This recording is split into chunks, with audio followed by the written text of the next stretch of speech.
A few months ago, the sisters of Reading with Pearls and Purpose got together to discuss the book Can't Get Enough by Kennedy Ryan. And here's a snippet from our 1 hour long virtual meeting. If we were to make a movie out of Can't Get Enough, who could you see playing the characters in the movie? So that's what I want you to think about as we go through the cast. And so they went with Keke Palmer for Skipper, Omari Hardrick for Maverick, and Jill Scott for Hendrix. So that's just our cast. So now I want to go into the mom had a bakery called Sweet Tooth Bakery, but of course she wasn't operating anymore because of her dementia. So that was a theme for this little activity. Spin the wheel. These are just some different topics about things throughout the book, and you can kind of give me your input on that. So to talk about. I like just the aspect of her, everybody, that's the goal, right? Everybody wants kids, everybody wants to be married, and just the fact that Hendrix was like, she was 10 toes down on that, and it was like it's not like she chose her career over a relationship, but it was just like that wasn't a part of her life, and she was still okay, because some people put a lot of value on the fact of a woman having children, and it's like, okay, you have to have children, and it's okay to elect to say, you know what, I don't choose to have children, but I'm still okay, I'm still valued, and maybe one day we'll I mean, was nervous that she was going to end up wanting children. And I was like, please don't, please don't, please don't, please. So I'm glad that the puppy survived or whatever, but I was so nervous that that is where the writer was going to take us. And I was so glad that that did not complete her. So I'm like you, Sora. I was really, really happy to see that. Watching an interview with Kennedy Ryan on YouTube, and she was talking about the inspiration from Ross. thank you, Tracy Ellis Ross, and that kind of being her story right now. And although that's not my story, I think it's beautiful that Kennedy Ryan chooses to explore topics that most kind of steer away from, because that is somebody's story. There are a group of women out there that don't desire to have children, and then one of her other books, she talks about a parent raising children that are autistic, and getting in a relationship with raising autistic twins and things like that people really don't talk about, but that are somebody's reality. So I can appreciate her for that. Yeah. It's okay to, I think that as a society, I think that people make it about you have to have children. If you don't have children, what does that mean about you? And then even when people get married, they're like, well, you're gonna have kids. And so people just being okay with being who they are and standing on what their truth is and what they want, and not doing things for other people, because sometimes people have kids because people keep saying have kids, and and not just with kids, people get married and they don't want to get married, but because people have been pressuring them to do certain things, and then they don't get to truly be who they are. So I mean, I think it's good in the book how she did stick to who she was and she didn't waver from that. And if you choose to, because that's what your heart desires, that's one thing. But doing it for other people, I think and it's unfair. I mean, I feel bad for Zira, but I was like, it's unfair to think you can change somebody to want to have kids and then be upset because you can't change them. Like, and I just appreciate the fact that Maverick was honest. Like most people don't even come into the relationship honest about what they want, but he was like, I don't want no kids, and she was still like, I'm gonna try to change them. So, Okay, what was your best line or quote in the book? Mine was page 100 when like they were talking about Black Girl Magic. Mm-hmm. I like that little quote that they said, where like and Hendrik was telling him that we're not magic, we're resilient, and it's not a wand, it's work. This is the second paragraph from the top, and that we work harder and shine brighter brighter to survive, and that excellence for us has been a matter of necessity. I That was like really encouraging to me, because it's even dealing with our encounters, girls. We're always trying to remind them that don't just let people think that you're only magic, but you're working harder because of other things, but it's an expectation from you. But then that's also the wonder and what makes you even a remarkable young lady to be an encounter. And it's just encouraging as a woman to see that and have that written so well in the book. Mine came from the epilogue, the dialogue between Hendrix and Mavericks, and he was saying, I want my love to be the most extravagant gift I ever give you, he whispers, his voice deep and reverent. I wanted to what is the rest of it? I wanted to be outrageously unconditional. I wanted to overflow and spill into every crevice of your life, every corner of your heart, because that's what you do for me. You overwhelm me, Hendrix. And I thought that was just so beautiful. I was like, oh. I want a Maverick, and I was like, no, I don't, because I want somebody that want kids. So never mind. But I like And it's on I mean it's like the last page when he said it's or 405, page 405. And he said, falling in love with you is the easiest thing I've ever done. I tell her it happens before I even realized it. I just knew you were the most fascinating woman I ever met, and I wanted to know. I mean, it's more than not more than a quote, but I just like that he was just like, that's the easy, all the things that was just so, I mean, it was just so impactful to say like that's the easiest thing that I've ever done. Just I just love that.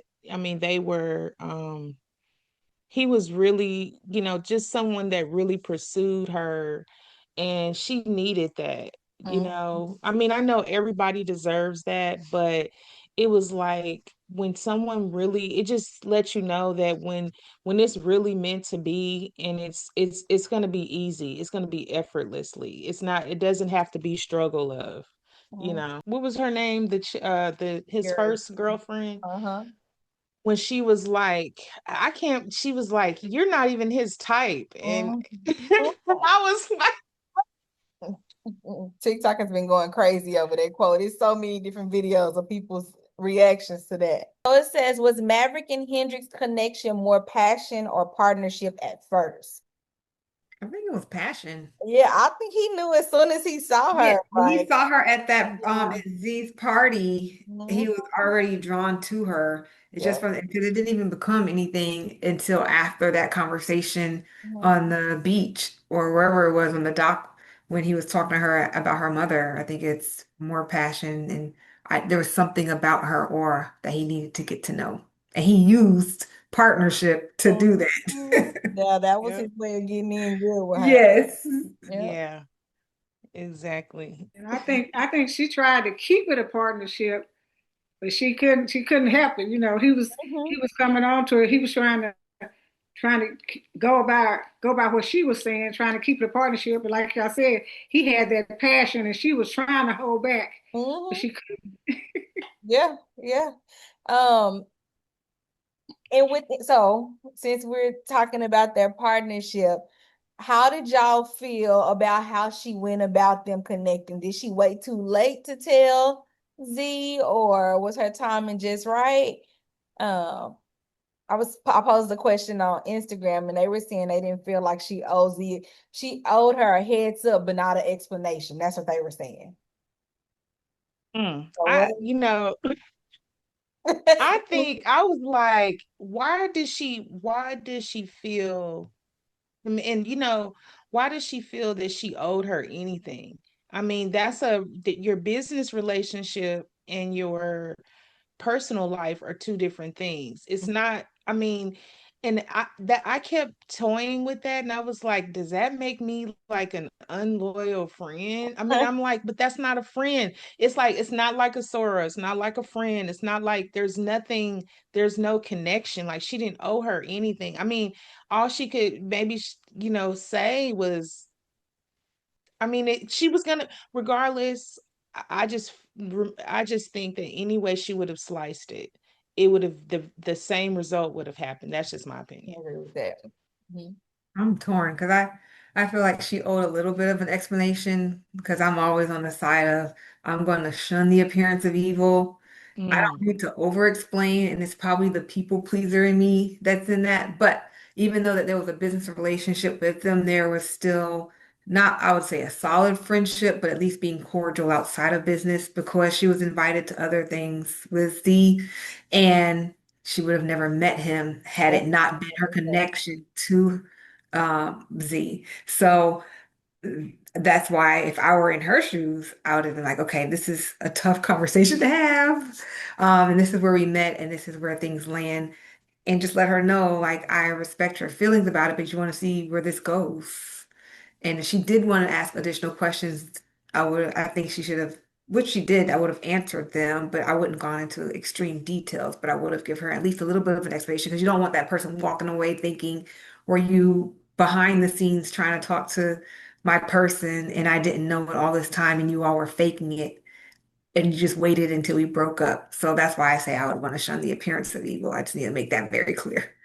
So. To say anything, but I was just gonna also add that I wonder if it would have been different if Maverick, if they would have either approached it together, or is that or if he would have said it, or maybe if they would have said they would have went together to do it because he asked her, he said, "Do you want me to do it, or do you want to do it?" And she was like, "Hey, I need to do it." I mean, I understand. I got her method. She was trying to be respectful and just being a woman about it, but it would have been, regardless, it would have been the same. Glad they didn't go together because It that would have really been worse. it I really was y'all so think I you think think so. so? Absolutely. Really? I Yeah, think no, I so. agree. that would have stung a little bit more, yeah. yeah. Yeah. Do y'all know the scene Okay. where what's her name? Z was talking about them being friends, which kind of seemed random. Do y'all think she was being like manipulative in that scene? Yes. I feel like y'all have something, so let me lay the friend card down so you won't even think about it. Yes. It I seems Mm. so think random. I'm like, y'all are not friends. no. But I think as women, I think it didn't matter that they weren't friend like my Mm-hmm. homegirl hanging out. I think she was so hurt Yeah. that she was easily able to pay the friend card even though they weren't really friends. I think she was hurt. And so I think them come together. I think she would have tried to act not hurt, but then would have still taken it out on um oh gosh, her name just left me, but the home, Hendrix. yes, Mm. Hendrix. Yeah. I think she would have taken it, and I think that for some reason she would have taken it more out on Hendrix than taken it out on Maverick. Because So she what do you think that her injustice was? Do you think it was really about them two being together, or do you think it was because of her size, or that's not his type? She didn't think that that was his type. Because, she had already said that way back before the Mhm. confrontation. Like, what do you think that was like? Do you guys think that, or do you think that was nothing? Like, it wouldn't have mattered? I think she was just hurt. I think she was so hurt and then started comparing herself and was like, wait, I am the queen. I'm the every man wants me. And so he should want me too, especially over her. I think she was so hurt that it had really nothing to do with Hendrix. She needed somebody to blame for him not choosing her. But I think she was just hurt. I think I agree with that. I think it was the fact that she could not believe whether he wanted kids or not. She could not believe that, like there's somebody said before, that he picked her Yeah. over her Mm-hmm. because she didn't feel like she was his type, but she also thought she was the perfect type. Mm-hmm. So I think that was part of it. She was hurt because I can't believe he picked her over me. Yeah. So Yeah. And then so fast. Like I think yeah, she didn't feel like he should be moving on so fast, although she was in another situation, but she really didn't want that guy. She just was doing that to be doing something. So I think him moving on so fast, and then the fact that it was somebody in her circle, so to speak, made it worse. And then on top of that, the size, like you choosing her over me type mentality. So yeah, all of those things for sure. And just doing what I don't want to group everybody together, but what some women do, where they feel like you're doing all of the things for you to choose Mhm. me. Mm. She did everything basically when they kind of explained how their relationship was. Made sure she had the relationship with his daughter. That was a good one. And planning and picking out the house and everything that they had. And he still didn't see you as the one that he should have chose. And um, And then on top of that, them being in the public eye, that's gonna make it even worse because you know it's gonna be in the blogs and all those things. So with her status, it's just kind of like another thing. You worried about the opinions of others as well. On top of that, But but it's like she moved on. I mean, I know, like we know that that's like, but you can't have your look, you can't have your cookie and eat it too. yeah, Like, come yeah, yeah. on. Uh-huh. but that's how guys are. That's what all she was trying to how guys, when they have True. that person that they really truly love and that didn't work out with, they don't want to see you move on, even if they moved on. Mm-mm. That's basically, I think Yeah, that's, They want you in her. that's true. they, That's true. not until they're really good and happy. Mm-hmm. Like I don't want you, but I don't want somebody else to have you as well. Right. Mm-hmm. You have these things where people tell you what my expectations are Mm-hmm. up front, and then they stick to those expectations, and then you're mad because they stick to the expectations. And I would rather you stick to the expectations because then that means that you're true to who you are. But then it just forces me to be mad at myself. And sometimes, especially sometimes I think with us as females, not us, but like I work in the family law field, and I'll have women and they get with somebody and they have kids with somebody else and they're not taking care of their kids, and then they get mad because they get with somebody that's not taking care of their kids. And I'm like, they wasn't taking care of their kids. Like sometimes people, whether that's on a good side or a bad side, people show you who they are, Mm-hmm. but we don't want to believe it, I guess. And then we get mad at other people because they showed us who they were. Like instead of us honestly being mad at ourselves and then basically healing within ourselves to move on instead of being mad at other people. So yeah. And I think that she wouldn't have to have faced those things at the end if she really, really had been honest with herself in the beginning, which sometimes it's hard for us to be honest with ourselves in the beginning. Because love, we be in love. Book hangover moment. What moment stuck with you after you closed the book? What was your standout moment? For me, I think what stuck out for me was the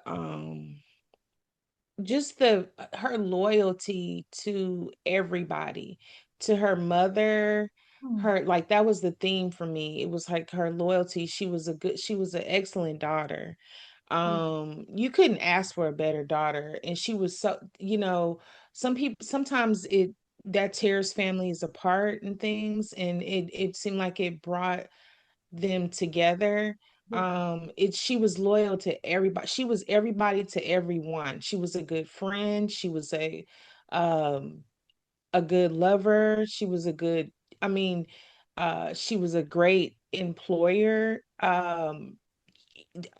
niece. I mean, all of the things. And I like I know he's not really he's a character, but I really like the father, Maverick's father. I don't know, it was just something about an older man and the wisdom and things and just what he went through, right? And they were able to have that connective moment, Hendrix and her father about the mother, about Maverick's mother. And I know, and then Maverick's grandfather who had dementia. Those were the moments that stuck out to me. My moment, I think that stood out for me, and it kind of goes along with what Janessa was saying earlier. Like, I just wonder sometimes if these books make us have high hopes for men, like unrealistic hopes. Because I just think about the scene where I think he pulled up to the hospital and he was there, like she didn't want to tell him. Like, are those people for real? Do people really do stuff like I've never experienced anything like that? I'm like, do these people really exist, or are my hopes up too high? So that was my moment, like just how he was, drop everything and show up for her, although she didn't want him to put his things down. So that was my Mhm. moment. So, did y'all agree with what Sarah Merlin was saying? It was like, um, he was there for her, Mm. and she was trying to take care of mom and then help friends and everything like that. And it's a really hard situation when you're going through when your parents are sick or whatever, and it seemed like she was it, but then she had the support of her friends. And then he kind of understood, and the part that stuck out for me really was how the father of Maverick started talking to her. That was just, whoa, Mm-hmm. that helped, and it made her realize, well, maybe he is a good guy. They went through a whole lot, all of them, but I think he really cared for her. And at the end, they grew together from Mm-hmm. whatever was going on, but they grew together and kind of helped her out with the sick mother. And then the aunt got sick, or and it's like, whoa, this is it for me. Both of the people I depend on are not able to help. So that's what I really liked. And I could appreciate the growth in Hendrix's character throughout the book. I think she right, experienced the most growth. Just having to learn how to juggle her mom's sickness, her career, and right. relationship. Those are all big things. And possibly losing part of her career with even taking a risk with the relationship. That you don't even know how that's gonna turn out.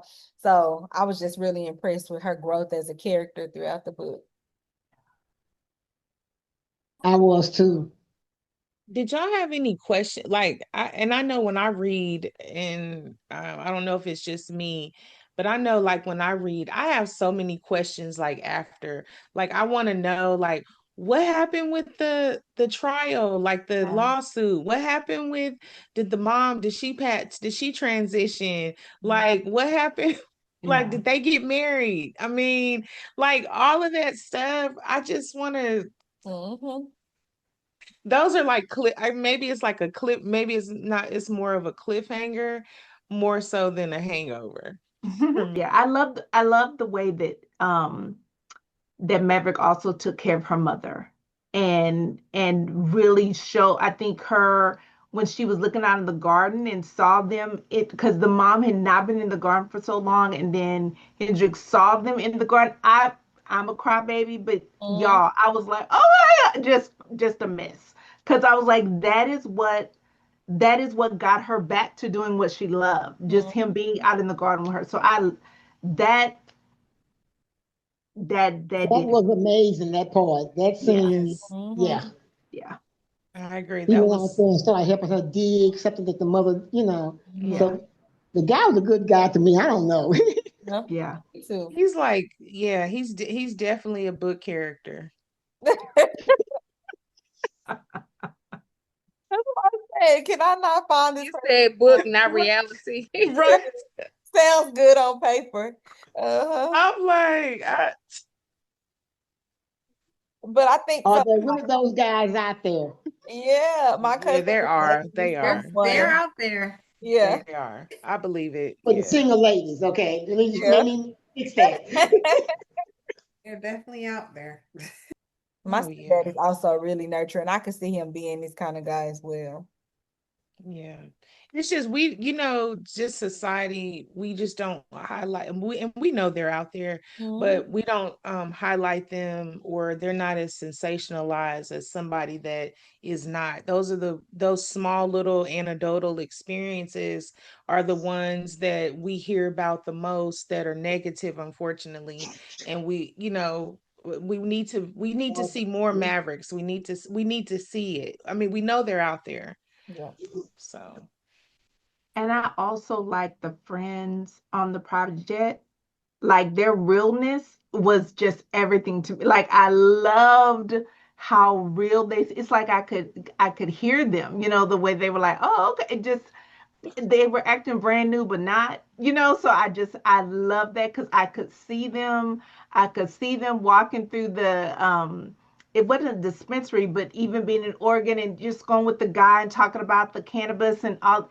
It's like I could hear every single word, and I just loved their friendship. I loved it. Speaking